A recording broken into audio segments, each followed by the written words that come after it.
Bom dia, a paz do Senhor, irmãos. Vamos ler aqui no livro de João, capítulo 14, e vamos fazer um breve comentário sobre essa passagem bíblica. Não se turbe o vosso coração, credes em Deus, credes também em mim. Na casa do meu pai há muitas moradas. Se não fosse assim, eu vou-lo teria dito, pois vou preparar-vos lugar. E se eu for e vos preparar lugar, virei outra vez e vos levarei para mim mesmo, para que onde eu estiver estejai-vos também. Mesmo vós sabeis para onde vou e conheceis o caminho. Disse Tomé: Senhor, nós não sabemos para onde vais. Como poderemos saber o caminho? Disse Jesus: Eu sou o caminho, a verdade e a vida. Ninguém vem ao Pai senão por mim. Se vós me conhecedes a mim, também conhecereis a meu Pai. E já desde agora o conheceis e o tendes visto. Disse-lhe Filipe: Senhor, mostra-nos o Pai, o que nos basta. Disse-lhe Jesus: Estou há tanto tempo convosco e não me tendes conhecido, Filipe? Quem me vê, a mim, vê o Pai. E como dizes tu: Mostra-nos o Pai? Não credes tu que eu estou no Pai, que o Pai está em mim? As palavras que eu vos digo, não as digo de mim mesmo, mas o Pai que está em mim é quem faz as obras. Crede-me que eu estou no Pai e o Pai está em mim. Credes ao menos por causa das mesmas obras.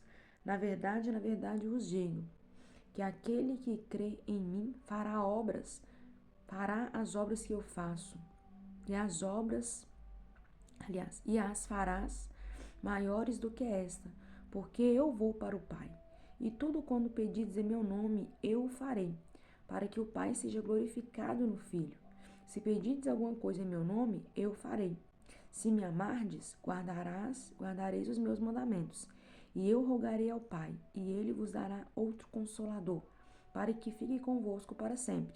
E em verdade vos digo que o mundo não pode receber, porque não o vê e nem o conhece. Mas vós os conheceis, porque habita convosco e estará em vós. Não vos deixarei órfãos, voltarei para vós. Ainda um pouco e o mundo não me verá mais, mas vós me vereis, porque eu vivo e vós vivereis.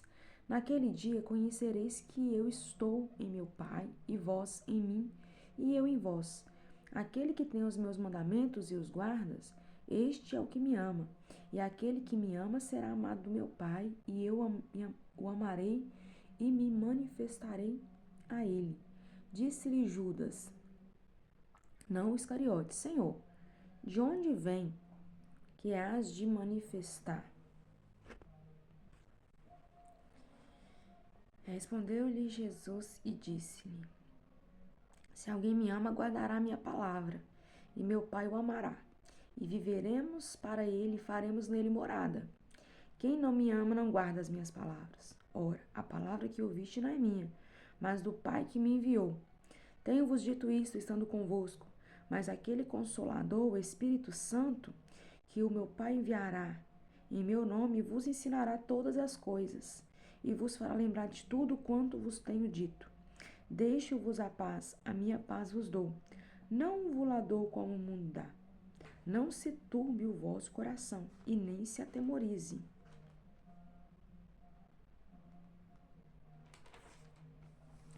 Ouviste o que eu vos disse, vou e venho para vós. Se me amasse, certamente exultareis por ter dito, vou para o Pai, porque o Pai é maior do que eu. Eu vos disse agora, antes que aconteça, para que quando acontecer, vós acrediteis. Já não falarei muito convosco, porque se aproxima o príncipe deste mundo, e nada tem em mim. Mas é para que o mundo saiba que eu amo o Pai e que faço como o Pai me mandou. Levantai-vos, vamos-nos daqui. Bom, essa palavra está falando para nós não turbar o nosso coração, ou seja, para nós não nos preocuparmos com as coisas desse mundo, porque nós não somos deste mundo. Aqui Jesus está falando que ele iria preparar para nós um lugar. E quando ele fosse e preparasse para nós um lugar, ele voltaria e nos levaria para esse lugar que ele tem preparado para nós. Em todo o tempo ele está falando aqui para que nós guardemos os seus mandamentos, que se nós amarmos o Senhor, nós guardaremos a sua palavra no nosso coração. E não simplesmente guardar, mas colocar essa palavra em prática nas nossas vidas. Jesus também fala aqui que ele iria e deixaria conosco o Espírito Santo. O Espírito Santo, Jesus deixou conosco e o Espírito Santo ele habita dentro do nosso coração. A palavra de Deus vai dizer que o nosso corpo, ele é um templo do Espírito Santo. E esse Espírito Santo que Jesus deixou, ele habita dentro de nós. E é ele quem opera conforme a vontade de Deus nos nossos corações. É ele que nos molda, é ele que nos transforma, é ele que faz a mudança que nós precisamos na nossa vida, é o Espírito Santo que faz. Então o Senhor fala que ele não nos deixaria órfãos. Ele iria, mas ele voltaria. Mas no tempo em que ele iria, nós também não estaríamos sozinhos. Nós estaríamos com a presença do Espírito Santo habitando em todo o tempo dentro de nós. E também Jesus vai dizer aqui nessa passagem que ele deixou conosco a paz dele, a paz dentro dos nossos corações, para guardar os nossos corações de toda ansiedade, para guardar os nossos corações de todo medo, de toda angústia, de toda preocupação. Então o Senhor deixou a paz dele em nós. Não como o mundo dá, mas uma paz perfeita, uma paz que excede todo o entendimento, uma paz para guardar os nossos corações nesses tempos em que o Senhor estaria longe, mas em todo o tempo o Espírito Santo está conosco. E também no fim aqui dessa passagem ele vai falar que ele não falaria muito mais sobre o que aconteceria, né? Ou seja, a sua morte, né? Porque o príncipe desse mundo se aproxima. Quando ele fala que o príncipe deste mundo se aproxima, esse príncipe deste mundo nós sabemos que é o inimigo, né? Que é Satanás. Que ele é o príncipe deste mundo, que ele governa esse mundo. Esse mundo, né? Deus deu permissão para o diabo governar. Então as coisas que nós vemos hoje em dia, elas não são do Senhor. O Senhor deu permissão para o inimigo governar nesse mundo. Então se nós vemos aí guerras, nós vemos aí pais contra os filhos, nós vemos aí mortes, destruição, tudo isso aí não provém de Deus, mas é permissão de Deus. Deus permitiu que o inimigo governasse esse mundo. Mas nós, como igreja do Senhor, como povo do Senhor, nós em todo tempo devemos orar, pedindo que a vontade do Senhor seja feita nesse mundo, pedindo que o reino do Senhor venha sobre esse mundo, que a vontade do Senhor seja estabelecida nesse mundo. Embora esse mundo não seja plenamente governado por Deus, porque Deus deu permissão para o inimigo governar, né? Sobre todas as áreas, sobre tecnologia, sobre economia, sobre comércio, sobre a educação, sobre a área da saúde, sobre tudo, ele tem um governo nesse mundo. Mas nós, como igreja do Senhor, podemos interceder, pedindo que a vontade do Senhor seja estabelecida. Nessa passagem, o Senhor também vai dizer aqui, ó, se pedirdes alguma coisa em meu nome, eu o farei. Então, tudo que pedirdes em meu nome, eu farei, para que o nome do Pai seja glorificado no Filho. Então, quando nós orarmos, nós podemos pedir ao Senhor para que Ele faça nessa terra a vontade dEle, para que Ele faça o querer dEle nessa terra, para que Ele implante o reino dEle nesta terra. Então, nós podemos orar dessa forma, né? Assim como a oração do Pai Nosso nos ensina, né? Que seja feita a tua vontade, que venha o teu reino. Então, nós também podemos orar dessa forma, pedindo ao Senhor para que o reino dEle venha sobre nossas vidas, sobre a nossa casa, sobre a nossa família, sobre os lugares que frequentamos, que o reino dEle venha e seja estabelecido aqui nessa terra.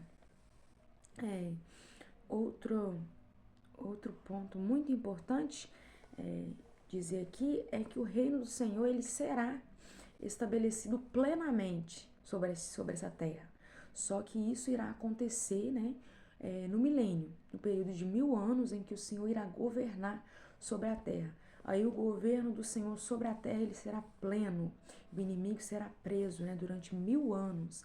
E aqui durante 1000 anos o reino do Senhor virá, será implantado, será o tempo em que haverá 1000 anos de paz sobre a terra.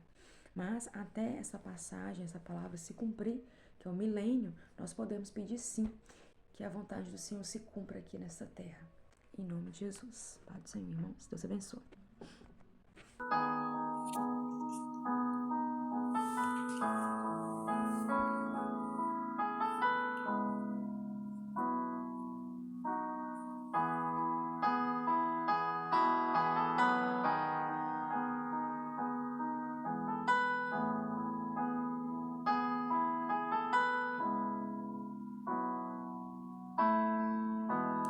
Não se turbe o vosso coração, crede em Deus e também em mim. Na casa de meu pai há muitas moradas.